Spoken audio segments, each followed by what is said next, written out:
Hello friends, welcome to Kousala's recipes. நம்ம இன்றைக்கி ரொம்பவே டேஸ்ட்டான வெந்தயக்கீரை பருப்பு உருண்டை குழம்பு தான் செய்ய போகிறோம். வாங்க எப்படி செய்யுதுன்னு பார்க்கலாம். 1/4 கப் கடலைப்பருப்பு எடுத்து வச்சுருக்கிறேன். அதில் வந்து ஒரு 1/2 கப் வந்து துவரம்பருப்பு எடுத்துக்கலாம். 2 சேர்த்து ஒரு 3/4 கப் அளவுக்கு ஒரு 1/2 hour எடுத்து ஊற வச்சிடலாம். 1/2 hour ஆயிடுச்சு. சுத்தமாக தண்ணியை வடிச்சிட்டு ஒரு மிக்சி ஜாரில் போட்டுக்கலாம். 3 காஞ்ச மிளகாய் எடுத்து ஆட் பண்ணிக்கலாம். நல்லா நம்ம வடைக்கு அரைக்கிற மாதிரி கொரகொரப்பாக அரைச்சிக்கலாம்.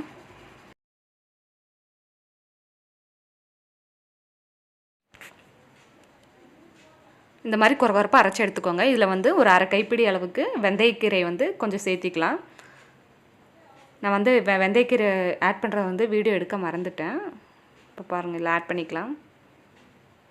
வெந்தயக்கீரை, கொஞ்சோண்டு உப்பு இதெல்லாம் சேர்த்து மிக்ஸ் பண்ணிக்கலாம்.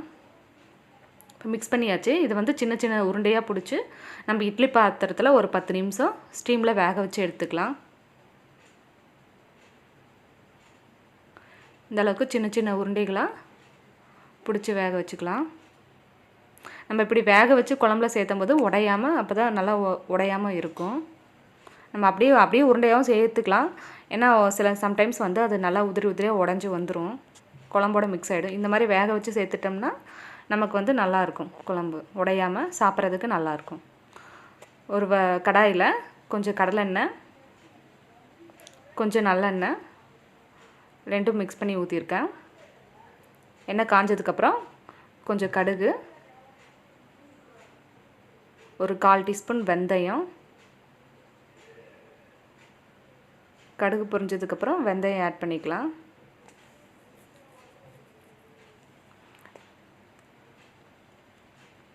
கொஞ்சோண்டு உளுத்தம்பருப்பு. வெந்தயம் கம்மியாக ஆட் பண்ணிக்கலாம். ஏன்னா நிறைய ஆட் பண்ணும்போது கடிப்பட்டுச்சுன்னா கசப்பாக இருக்கும், நிறைய பேர்த்துக்கு பிடிக்காது.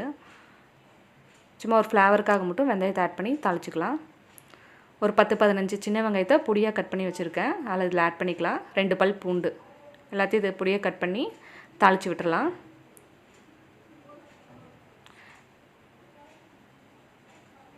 வெங்காயம் நல்லா ப்ரௌன் கலர் ஆகிற வரைக்கும் வதக்கி விட்டுருங்க.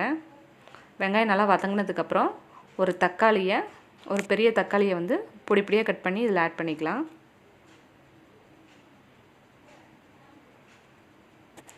தக்காளி நல்லா மசிகிற அளவுக்கு வதக்கி விட்ருங்க.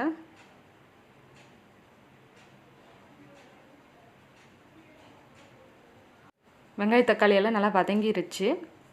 நம்ம அரைச்ச வடை மாவை வந்து இதில் கொஞ்சம் எடுத்து ஊற்றி விட்டுக்கலாம். குழம்பு வந்து திக்னஸ் கிடைக்கும். 1 ஸ்பூன் மிளகாய்த்தூள், 1 ஸ்பூன் மல்லித்தூள், கொஞ்சம் 1/4 டீஸ்பூன் மஞ்சத்தூள் எடுத்து போட்டுக்கலாம். மிளகாத்தூள் வந்து உங்கள் காரத்துக்கு தகுந்த மாதிரி போட்டுக்கோங்க. நல்லா வதங்கினதுக்கப்புறம் ஒரு நெல்லிக்காய் சைஸ் புளியை வந்து நான் ஊற வச்சு கரைச்சி வச்சுருக்கேன். இதில் ஆட் பண்ணிக்கலாம்.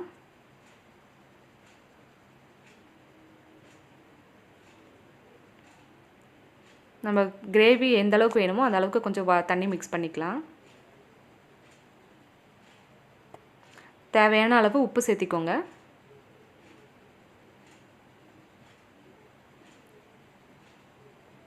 உப்பு சேர்த்துனதுமா ஒரு 2 மினிட்ஸ் கொதிச்சதுக்கப்புறம் ஒரு மூடி போட்டு ஒரு 10 மினிட்ஸ் நல்லா அந்த புளியோட பச்சை ஸ்மெல் போகிற அளவுக்கு கொதிக்க வச்சு எடுத்துக்கலாம். 10 மினிட்ஸ் நல்லா சிம்லேயே வச்சு கொதிக்க வச்சு எடுத்துக்கோங்க. நம்ம போட்ட அந்த புளியோட பச்சை ஸ்மெல்லெல்லாம் போகும். ஒரு 1/4 மூடி தேங்காவை பேஸ்ட் மாதிரி அரைச்சி இதில் ஆட் பண்ணிக்கலாம். 10 மினிட்ஸ் ஆயிடுச்சு. இப்போ நம்ம அரைச்சி வச்ச தேங்காவை வந்து இதில் சேர்த்திக்கலாம். கொஞ்சம் தண்ணி மிக்ஸ் பண்ணிக்கலாம்.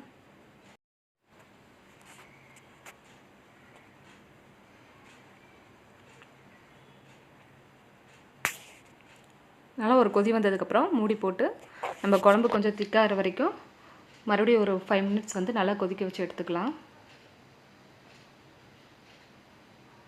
5 மினிட்ஸ் ஆயிடுச்சு. நம்ம கிரேவி கொஞ்சம் நல்லா திக்காயிடுச்சு. இப்போ இந்த ஸ்டேஜில் வந்து நம்ம வந்து இட்லி பாத்திரத்தில் வேக வச்ச நம்ம பருப்பு உருண்டைகளை வந்து இதில் வந்து ஆட் பண்ணிக்கலாம். நம்ம இப்படி வேக வச்சு இப்போ சேர்த்ததுனால அந்த பருப்பு உருண்டை வந்து உடையாது, நம்ம கடிச்சு சாப்பிட்றதுக்கும் நல்லாயிருக்கும். நாங்கள் இதில் வந்து இந்த உருண்டையில் வந்து வெந்தயக்கீரைக்கு பதிலாக முருங்கைக்கீரையும் சேர்த்துக்கலாம். இப்படி இந்த பருப்பு கூட இந்த கீரையும் சேர்த்து செய்யும்போது நமக்கு நல்லா சத்தானதாகவும் இருக்கும், நல்லா டேஸ்ட்டாகவும் இருக்கும். மறுபடியும் ஒரு 5 மினிட்ஸ் மூடி போட்டு வேக வச்சு எடுத்துக்கோங்க. வேக வைக்கும்போது சிம்லேயே வச்சு வேக வைக்கணும். அப்போ தான் நமக்கு வந்து அந்த உருண்டையெல்லாம் உடையாமல் நல்லாயிருக்கும். நம்ம கிரேவி இப்போ ரெடி ஆயிடுச்சு. இந்த கிரேவி சாதத்தோடு சாப்பிடும்போது ரொம்பவே நல்லாயிருக்கும். இதுக்கு எந்த ஒரு சைட் டிஷ்ஷும் தேவையில்லை, இந்த ஒரு கிரேவி மட்டுமே இருந்தால் போதும். நீங்களும் வீட்டில் இது மாதிரி ட்ரை பண்ணி பாருங்கள். உங்களுக்கு என்னோடய ரெசிபி பிடிச்சிருந்ததுன்னா என்னோடய சேனலை சப்ஸ்கிரைப் பண்ணுங்கள், லைக் பண்ணுங்கள், ஷேர் பண்ணுங்கள், கமெண்ட் பண்ணுங்கள். மறக்காமல் பெல் பட்டனை கிளிக் பண்ணுங்கள். அப்போ தான் நான் போகிற வீடியோட நோட்டிஃபிகேஷன் உடனே வரும். தேங்க்ஸ் ஃபார் வாட்சிங்.